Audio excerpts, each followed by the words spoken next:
love is beyond faith, beyond hope. Love is great. Love is great.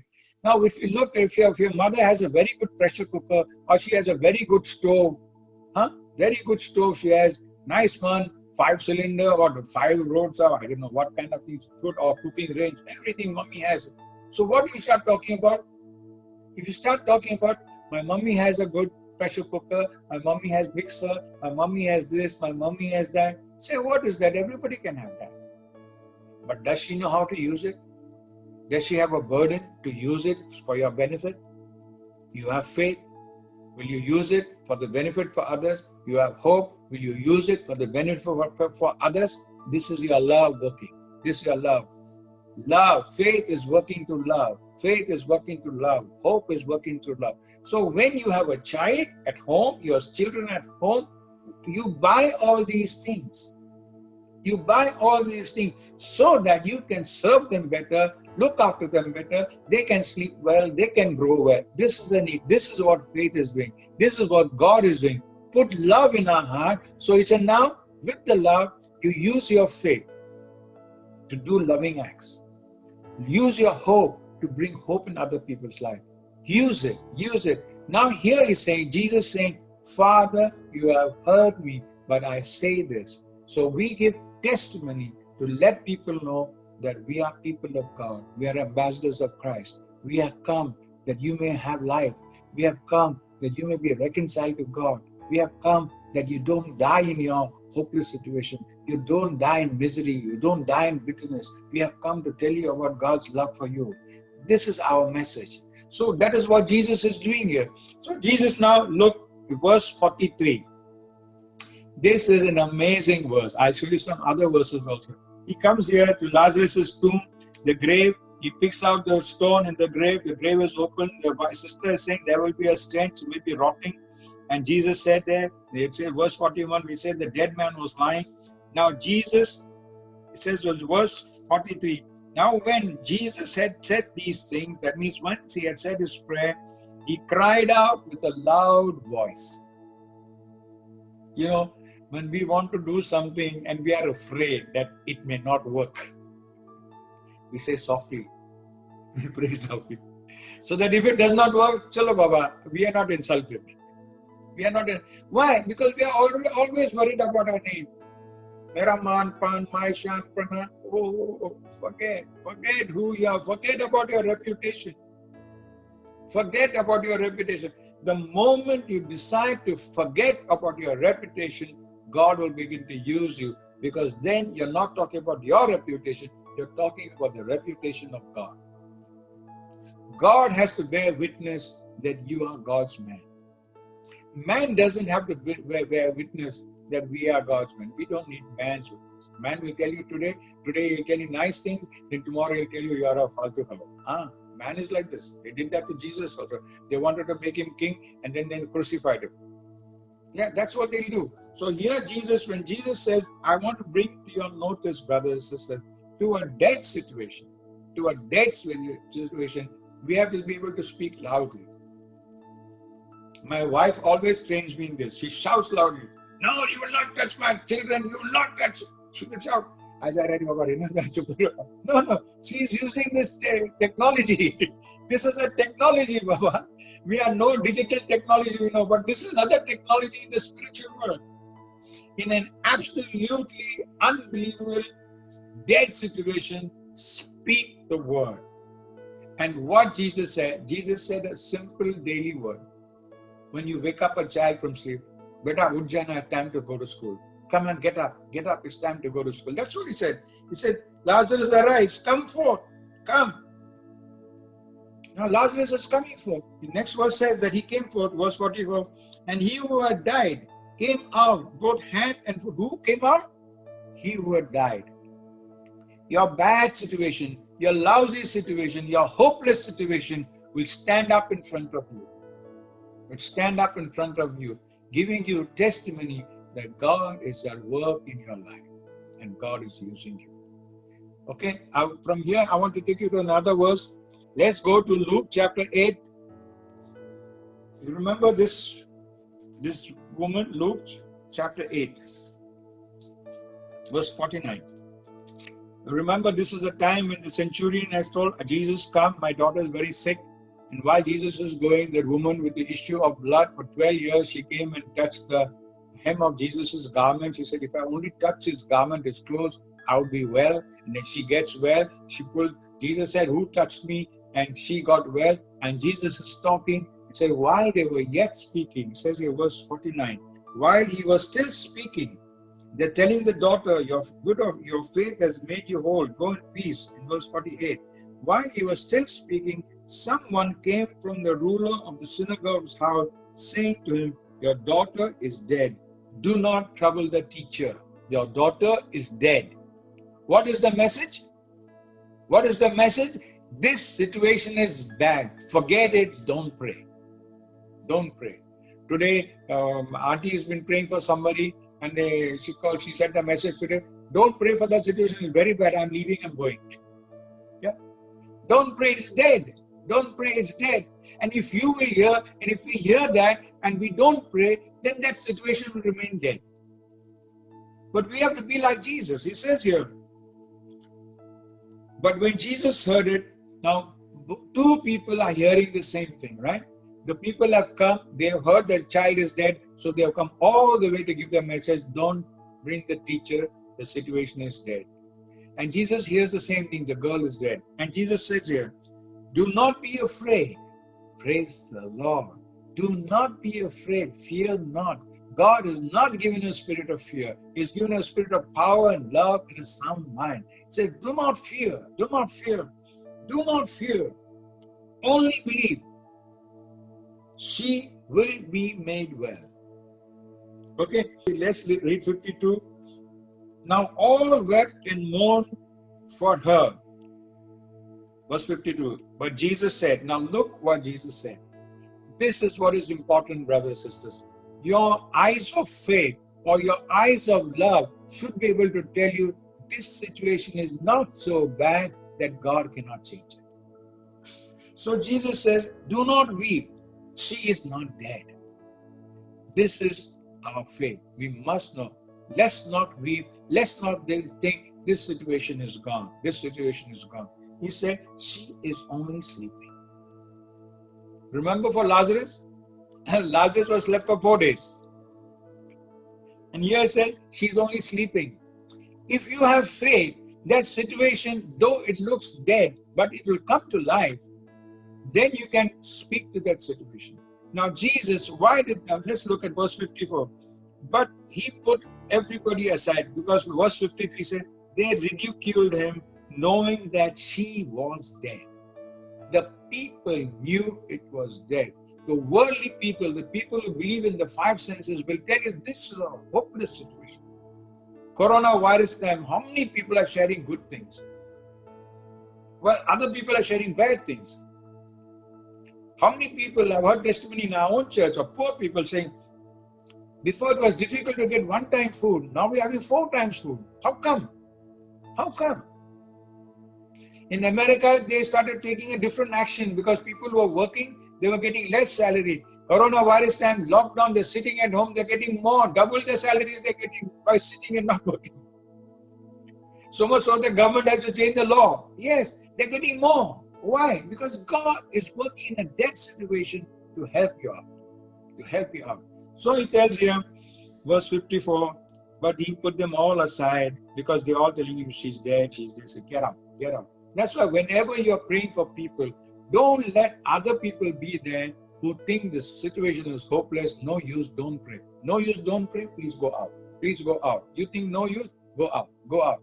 No, please go out. If they are there, they will hinder your prayer. They will hinder your prayer. Don't pray with people who tell you this situation is bad. He said, yes, I know this situation is bad, but you please go. You please go. Because my God and I, we will wake this dead man. We will wake this dead situation. We will bring about a change here. So he says here to the little girl, he takes her by the hand. Verse 54. And he called, means he spoke, saying, little girl, arise. Little girl, arise. And what happens? Next verse 55, her spirit returned. Now remember, She is spirit. You also are spirit. You are not this body, brothers and sisters. You are not this body. I'm not this body. We live in this body. We live in this body. Don't let this body put a lot of demands on you. That's why you need to fast. So that the demands of the body, you say no, no, no. Jesus said, you want to be my disciple? Deny yourself. Deny yourself. Deny yourself. Yes, that is the way of life of a disciple of Jesus. He denies himself, denies himself. What is he denying? He's not denying good things, brothers and sisters. Please remember, God is not a killjoy. He says, I made all things for you to enjoy. Everything I made. He said, he made all food clean. You eat whatever food you have. Give thanks and eat and enjoy. But what God is telling us here, he says, don't believe what your body tells you. Don't believe what your body tells you. Tell your body to keep quiet. Tell your body, keep quiet now. Keep quiet now. When the body does not dictate terms to you, then you can rule the body. But if the body always tells you, no, I'm tired, no, this is paining, no, that is happening, no, this is happening, no, that is happening. Yes, then you will start identifying with your body, and what the body says, you will think that is what you are. No, brothers and sisters, no. Jesus told this little child, arise, and her spirit came back into the body. The body without the spirit is dead. The spirit is you. The spirit is I. God made us in his own image and likeness. God is spirit, and if God is our Father, we also have to identify ourselves with the spirit, that we are spirits. This body may say what it wants to say. It may say what it wants. Yes, we take good care of it because it's like your house. It's your house. You have to take good care of your house.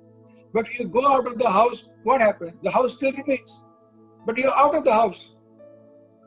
So you must know that we are living in this body, and the spirit of ours has to hear. Our spirit. He says the spirit returned, and she arose immediately, and he commanded them and said, give her something to eat. Okay, I want to go to the next verse now. This is okay now. This is about Jesus Christ. Now we go to Acts of the Apostles chapter 9. Acts of the Apostles is after the four Gospels. Acts of the Apostles chapter 9. Here is a very interesting, almost identical to what Jesus has done.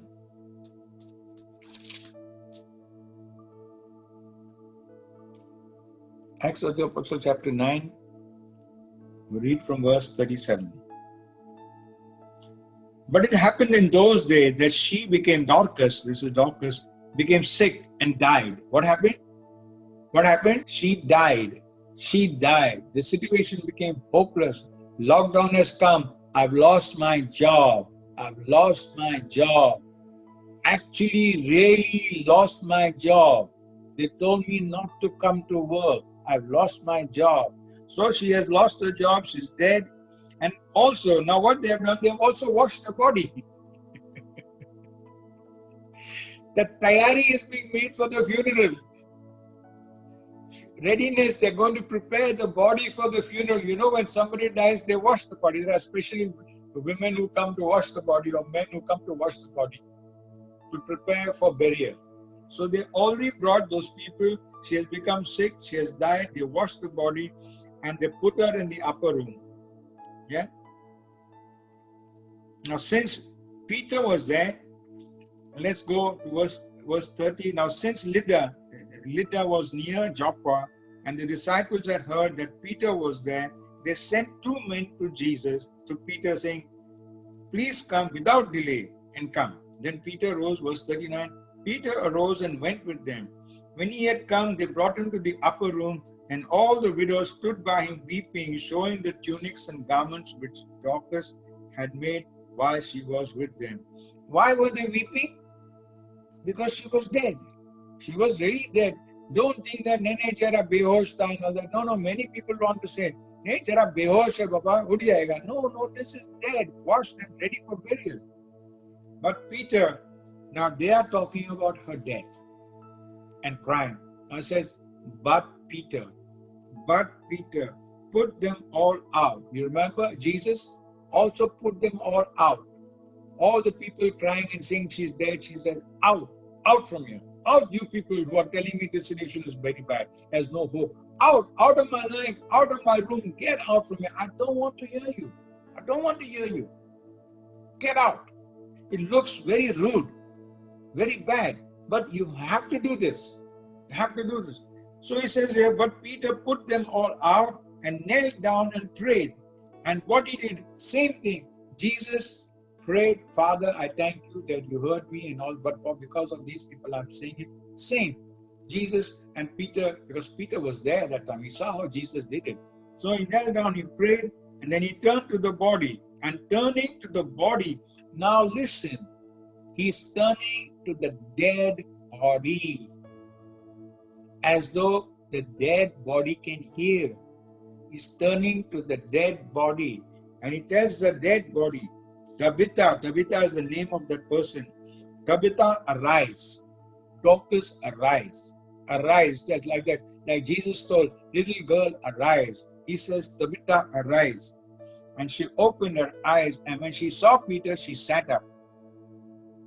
Look at that. Now, from here, I want to take you back to the verse I started with, Romans chapter 10, verse 17. Faith comes by hearing, and hearing the word of God. How can a deaf man's ears be opened? How can we give testimony that the faith of the dead man rose him up? The faith of the deaf man made him well. How can we give that testimony? We cannot give that testimony. That's why love is greater than faith. Your love for the deaf man, your love for the dead man, your love for the dead situation will use your faith to raise him up, because you will start speaking in the spiritual realm. Praise the Lord. Whatever you bind on earth will be bound in heaven. Whatever you lose on earth. Whatever you lose on earth means whatever you lose with your earthly voice will be changed in the heavenly. In the heavenly, it said, her spirit came back. Her spirit came back with Jesus. Here she rose, it says. So now when we look at it, like I said earlier to you, we need to understand how is it that in a dead situation, people can hear. You know, many people, when we pray for people and the people don't get healed immediately, they say they don't have faith. No, don't make that excuse. They don't have faith has got nothing to do, because love is greater than faith. If they didn't have faith, it's okay. Did you have love? You know, Jesus says some things which are very strange in the Word of God. He says, I have been found by people who never saw me, never sought me. But at the same time, Jesus said, if you'll seek me, you'll find me. You'll seek me with all your heart to find me. But here there are people who do not seek Jesus and they find him. They find him. How come? This is the love of Jesus. Praise the Lord. This is the love of God. Praise the Lord. This is the difference, brothers and sisters. Faith, hope, and love. Love is the greatest. Use your love. Use your love, not your faith. Use your love to change things in people's lives. Because with love, you never judge your love. Because either you're asli or you're nakli. Either you're truthful or you're a liar. Either you're truthful or you're a hypocrite. Love, you cannot play the fool with love. With faith, you can play the fool. Praise the Lord, hallelujah. You can do all that. You can do that all that. Hope, you can give people hope. When you yourself don't have hope, you can speak of hope. But when you have love, you will not cheat people. You will not cheat people. You will not tell them the wrong things. When you have love, there is some kind of an attitude in that. That's why it's good for us to many times read Matthew 5, 6, 7. Read it many times. Many times it's good to read. It's good to read it many times. Because that tells you what attitude Jesus works under and what attitude he uses. What is behind every action of his? What is behind every action? So he tells you, in that day you'll tell me, did we not preach in your name? Did we not cast demons in your name? Did we not heal in your name? Did we not do miracles in your name? And Jesus says, go, you worker of evil. I don't know who you are. I don't know who you are. Why? Because you did not love. That's all. But I had faith, I had hope, I got all these people, gave them hope, and with my faith, I had moved mountains. With my faith, I did miraculous things. The greatest is love. Why you forgot? Why you forgot? Why you forgot the main ingredient? Why you forgot? Can you make chicken biryani without chicken? Or vegetable biryani without vegetables? Yes, I went to Delhi once. I had chicken biryani there. I said, Baba, ये chicken biryani में chicken नहीं है. He says, साहब आपको दिखता नहीं है. So boneless है. We can cheat people like this. We can cheat, but God we cannot cheat. We cannot cheat God. God says, without love, no matter what you do, it's useless. No matter what, however great it may be, it's useless. It's useless. Without love. You know, when Moses struck the rock a second time, water came, brothers and sisters, water came. But it says of Moses, the first time he had compassion, he said, yes, God will give you water. The second time he was angry with them. He was angry. There was no love. There was no care and concern saying, oh, these people are going to die of thirst. Thank you, Lord, you've given me this order to speak to the rock. Why? Because he didn't think I will bless them. He said, you useless people. No, brothers and sisters. No. Think about it. Judge yourself, because in love we can never go wrong. Now the times are end. Everybody's saying end times are there, end times are there. You look at coronavirus, you look at this, you look at that, there are earthquakes, there is floods, and there are all these signs are okay. But those signs will not help you. The only sign that will help you, because we need to know whom we should associate with. Don't look at the denomination of the church. This is Baptist church, this is Pentecostal church, this is Charismatic church, this is Catholic church, this is Methodist church, this is Presbyterian. No. This does not matter. It's like saying, you are Chinese, I'm Indian. You're American, and you're black, I'm white, or you're green. This doesn't matter. Doesn't matter. Everyone in every church, in every religion has been made in the image and likeness of God. This does not change. But your love for everyone also should not change. He's a Hindu, he's a Muslim, he's a Catholic, doesn't matter. Doesn't matter. You know, we get very upset when Catholic schools are not wanting to give admission to believers' children. We get very upset. But you think they don't get upset when you treat them as non-Christians? Of course they get upset. Same way like you get upset. Okay, I will stop here. Remember, brothers and sisters, cultivate love. Cultivate love. Like I said about the mother, she loves the children. She loves the children. She wants to cook good for them. So she buys good utensils. So she buys things for them. So that she can take care. That is not important. That is a tool. Faith is not important. It is a tool to do good to others. Hope is not important, but it is a tool to give hope in other people's lives. But love is the most important factor. It is the driving factor of faith. It's the driving factor of hope. It is the driving factor. It's like a mother's love, a driving factor to take care of the children. The gas cylinder or the gas range or the cooking range or all these things are not the driving factor. The driving factor is the mother. You know, the gas cylinder has gas. Yes or no? If the mother doesn't switch on the gas, it will not light. Faith without love is dead. The works will not take place. I will stop here. Just recall again to you.